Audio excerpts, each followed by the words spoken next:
কচুতলিত পুনৰ ভয়ংকৰ পৰিস্থিতি। সোণাপুৰৰ কচুতলিত পুনৰ যুদ্ধংদেহী ৰূপত আৰক্ষী। কাৰণ উচ্ছেদৰ এমাহ নহওঁতেই সোণাপুৰৰ কচুতলিত পুনৰ বসতি স্থাপন কৰিছেহি সন্দেহজনক লোকে। গতিকে যিসকল ব্যক্তিয়ে উচ্ছেদিত অঞ্চলত পুনৰ আৱাসগৃহ টেন ইত্যাদি নিৰ্মাণ কৰিছে তেনে ব্যক্তিসকলক এই গাঁথনিবিলাকক সেই অঞ্চলৰ পৰা আঁতৰাই নিবলৈ নিৰ্দেশ দিয়া হ'ল।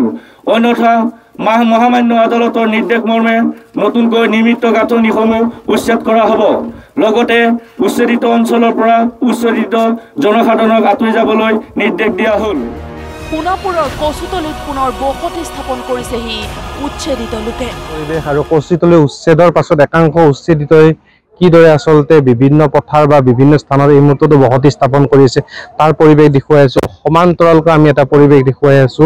এইদৰে উচ্ছেদিতসকলে অস্থায়ীভাৱে তেওঁলোকে শিবিৰ পাতি লৈছে আৰু কচুতলিৰ মছজিদ মাদ্ৰাছাত বাহৰ পাতিছে শতাধিক লোকে।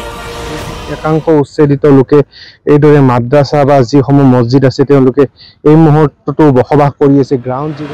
কচুতলিত প্ৰশাসনে উচ্ছেদ চলোৱাৰ এমাহ হোৱাই নাই। যি উচ্ছেদ অভিযানৰ সময়ত আৰক্ষীক আক্ৰমণ কৰিছিল দখলদাৰীয়ে।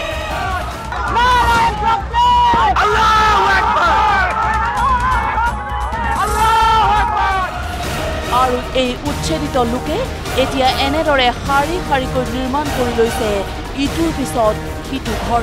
কোনোবাই যদি দৰ্জাৰ ঘৰ সাজিছে, আন কোনোবাই তম্বু বনাই থিতাপি লৈছে। 200 মানুহ আছে। 200 মানুহ আছে। গুচি যাওয়া না কিবা ল'ৰা ছোৱালী থৈ আহিছে।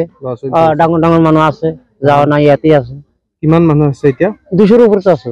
নানিৰ ঘৰ আছে, মামাৰ ঘৰ আছে, মামাৰ ঘৰত থৈ আহিছে চলি। দাদাৰ ঘৰত থৈ আহিছে, এইকেইটা ঘৰতে থৈ আহিছে আৰু জাগাটো নাই যাবা, ক'ত যাব? এটা কি কৰিব? উচ্ছেদ কৰিছে আপোনালোকে কি কৰিব এতিয়া? আমি ক'ত যাম? আমাৰ যাওয়া জাগা নাই, সেইকাৰণে আমি ইয়াতে তাম্বু টানাই আছো। উচ্ছেদিত লোকৰ এই আগ্ৰাসী ৰূপ দেখি কচুতলিত মোতায়েন কৰা হৈছে আৰক্ষী নিৰাপত্তাৰক্ষী। মাইক যোগে এই দখলকাৰীক শীঘ্ৰে আঁতৰি যোৱাৰ আহ্বান আৰক্ষী আৰু প্ৰশাসনৰ। সেপ্টেম্বৰ 2024 তাৰিখে দেশৰ মহামান্য উচ্চতম ন্যায়ালয়ে স্থিতি অৱস্থা বাহাল ৰাখিবলৈ নিৰ্দেশ প্ৰদান কৰিছে। কিন্তু ক'ৰ পৰা আহি এনেদৰে পুনৰ কচুতলিত বাহৰ পাতিছে এইসকল লোকে? মাইং আছিল আগত। মাইং ক'ত আছিল? গাজবাৰী। মাইং গাজবাৰী বুলি কয়। ঘৰ ক'ত আছিল? গাজবাৰী। গাজবাৰী ক'ত ঘৰ আছিল? মোৰতো চৰতে আছিল। চৰ ক'ত? মাইং চৰত। অৰিজিনেল ঘৰ বৰপেটা আছিল। তাৰপিছত তাৰ পৰা আহি আমি গাজবাৰী আহিছো। গাজবাৰী যেতিয়া গৰাই খোৱাই হৈ গ'ল তেতিয়া আকৌ ইয়াতে মাটি মাইঙত আছিল। গাজবাৰী ঘৰ ক'ত? আমাৰ জন্ম জাগা আছিল গাজবাৰী চাপৰি, আৰু আমি মানে সৰুৰ পৰা ইয়াতে ডাঙৰ হোৱা। একাংশই নিশাটোৰ ভিতৰতে পুনৰ ঘৰ নিৰ্মাণ কৰি চৰকাৰী ভূমিত বসতি স্থাপন কৰাৰ পিছত এনেদৰে আৰক্ষীয়ে চলাইছে কুচকাৱাজ। কেমেৰা পাৰ্চন ধ্ৰুৱৰ সৈতে সোণাপুৰৰ কচুতলিৰ পৰা ৰঞ্জু তালুকদাৰ, নিউজ লাইভ।